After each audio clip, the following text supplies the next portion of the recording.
Assalamualaikum warahmatullahi wabarakatuh. Di sini saya akan mempresentasikan ulang materi ilmu al-jarh wa al-ta'dil. Sebelumnya, perkenalkan nama saya Mizanul Husnaini dengan NIM 221221069 dari program studi bimbingan konseling Islam kelas 2B. Video ini dibuat guna memenuhi tugas akhir semester mata kuliah Ulumul Hadis dosen pengampu Khalifatul Hasanah MPD. Langsung aja kita ke materi. Sebenarnya apa sih itu ilmu al-jarh wa al-ta'dil? Ilmu al-jarh wa al-ta'dil adalah ilmu yang membahas di dalamnya penilaian baik dan buruk atau cacat dari seorang kritikus terhadap rawi hadis. Ilmu al-jarh wa al-ta'dil sangat bermanfaat dalam menentukan kualitas perawi dan nilai-nilai hadis. Ilmu al-jarh wa al-ta'dil ini digunakan untuk menentukan apakah periwayatan seorang rawi atau perawi diterima atau ditolak sepenuhnya. Syarat-syarat ilmu al-jarh wa al-ta'dil yaitu ada banyak ya.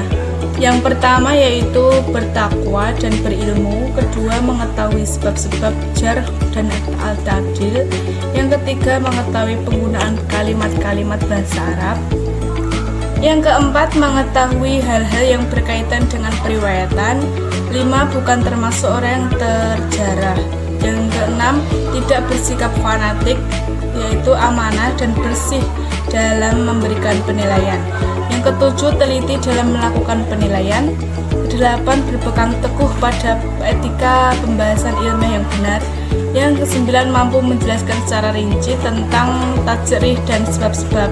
Kemudian saya akan memberikan satu hadis yang berkaitan dengan BK dan bagaimana cara mengimplementasikan hadis tersebut dengan BK. Saya mengambil hadis dari salah satu hadis Sahih Muslim, yaitu yang berbunyi waman salaka tariqan yaltamisu fihi ilman sahhalallahu lahu bihi tariqan ilal jannah, yang artinya barang siapa yang menempuh jalan untuk mencari ilmu, Allah akan mudahkan baginya jalan menuju surga. Hadis ini menekankan pentingnya mencari ilmu dan berusaha dalam mengejar karir yang baik. Bimbingan konseling karir dapat membantu individu untuk menentukan jalan yang tepat dalam mencapai tujuan pendidikan dan karir mereka. Hadis tersebut mengandung pesan penting tentang pentingnya mencari ilmu dan janji Allah untuk memudahkan jalan menuju surga bagi mereka yang berusaha menempuh jalan tersebut. Untuk mengimplementasikan hadis ini dengan bimbingan konseling berikut, yaitu ada beberapa langkah yang dapat diambil, yaitu yang pertama, mendorong pencarian ilmu. Seorang konselor dapat memotivasi dan mendorong individu untuk terus mencari ilmu. Ini bisa dilakukan dengan menyediakan sumber daya, mengarahkan mereka pada buku, artikel, atau sumber online yang relevan dengan kebutuhan minat mereka. Langkah berikutnya yaitu mengidentifikasi minat dan bakat. Sebagai konselor, penting untuk membantu individu mengidentifikasi minat dan bakat mereka. Nah, ini membantu mereka fokus pada bidang yang sesuai dengan minat mereka. Kemudian menyediakan bimbingan pendidikan. Konselor dapat memberikan bimbingan pendidikan dalam hal pemilihan program studi, institusi pendidikan, atau peluang pendidikan lainnya, dan kemudian mendorong pengembangan diri. Selain pendidikan formal, konselor juga dapat membantu individu mengembangkan diri ketika melalui kegiatan ekstrakurikuler, kursus online, ataupun pelatihan keterampilan. Kemudian menyediakan dukungan emosional. Dalam proses mencari ilmu, seorang mungkin menghadapi tantangan dan kesulitan. Sebagai konselor, penting untuk menyediakan dukungan emosional kepada individu tersebut untuk